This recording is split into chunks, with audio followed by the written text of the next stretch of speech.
sing about. So it's probably got worse in some ways, because at least then, if they were like they were eccentric and they had something to them, but now it's like, you know, they're like, you know, not all of them, but a large amount of them, you know, I wouldn't put them in front of a Gemara and see they can actually get anything out of it, you know.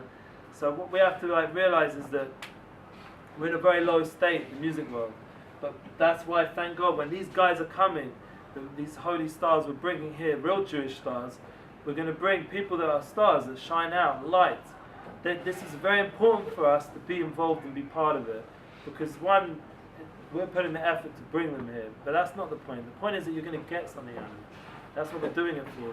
You're going to get an inspirational night, and you're going to get an opportunity to buy their albums, you're getting an opportunity to connect to their music, and it's giving strength to something which is going the right direction. Their music, they do it for Hashem, they're doing it for God, and that's a whole different vibe. If you look at what it says in the Svarim, in our holy books, about what it says, say in Chassidus, or you know, holy books from our, like we were talking about different revelations that came down in history, and I spoke about this last time.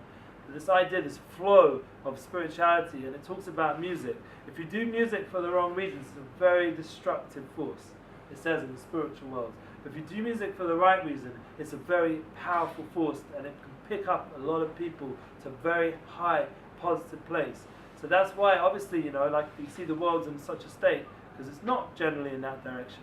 But in Ashreinu, we're going to make it in that direction. We're going to bring those guys who are in that direction, and we all ourselves came to Eretz Yisrael to go up a little bit. So we're all going to go up a little bit together. We're going to go up, and that's what all Hashem wants in our generation. He doesn't want us to change the whole world, make a revolution. It would be great. I'm still dreaming about it.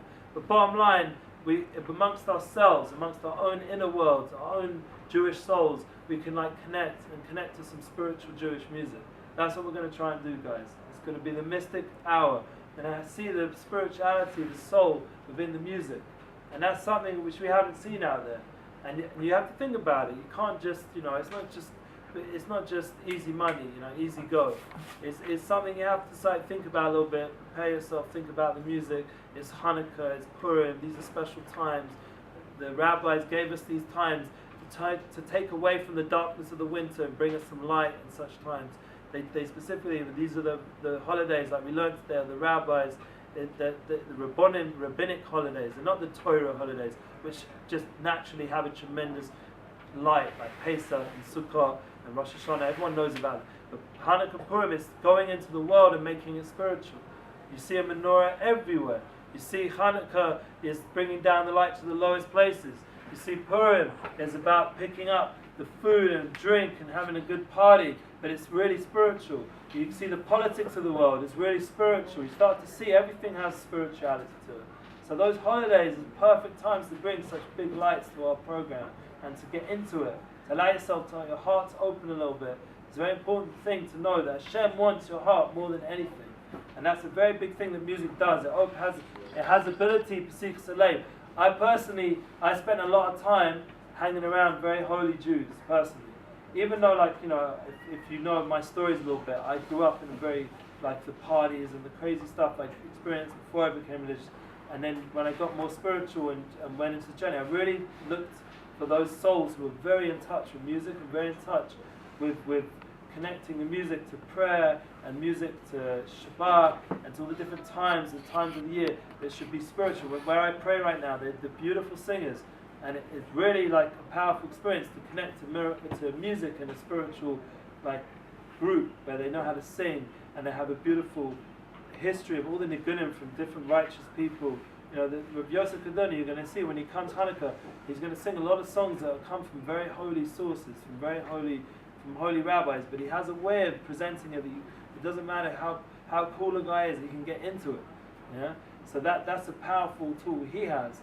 And once again, I feel like he's the top of the whole business. If you want my opinion, who's the top of the Billboard charts, I'd stick Yosef Kaduna. In terms of like talent, quality, and person, and role model, he's the top of the bunch.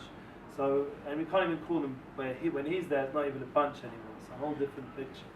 So we have to realize we're getting someone, because once again, you never know who's really the one lining up the world. You don't see it. Down here you think, the Tomorrowland. Yeah, Tomorrowland? You think that's the most powerful event in the world right now. And you think that, this festival, like, when, Reading Festival, Alex Clare just did a show there. Wow. He looks around in one of his videos, he's looking around, looking at the stage and the whole situation, and he's like, wow, look at this, it's powerful, And I went to some massive events when I was a kid, like Live Aid, Live Earth. My uncle was involved with that. The biggest events, worldwide events, where there was concerts going on simultaneously all around the world, and they raised millions for starving people. Powerful stuff, and big press and big stuff. But you have to understand, if we're a very small minority of the world, the Jewish people, and we have a very, very important role for the whole world, our role, and everything we do is looked at in an unbelievable way.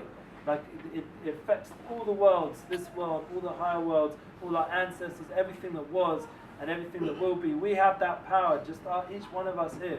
And by connecting as a group and have music, it says that all it needs is one shul, one basic Knesset, one group of Jews serving Hashem in the right way, and Mashiach can come in that merit. Just one group, it says that. In the Midrashim and the Zohar, such a thing. Just one group of guys singing and getting into it, serving Hashem, right? With a full heart, and that's enough to bring Mashiach. It doesn't have to be the whole Jewish people and such a big story to bring Mashiach. It can be sincerity starting up a small place. So I'm going to sing you a song which I feel like sums that up. I wrote this song when I was in Yeshiva, and the challenge is, like, I see this as a massive challenge right now. I don't know for you guys, but the Simcha, I've called this song Simcha.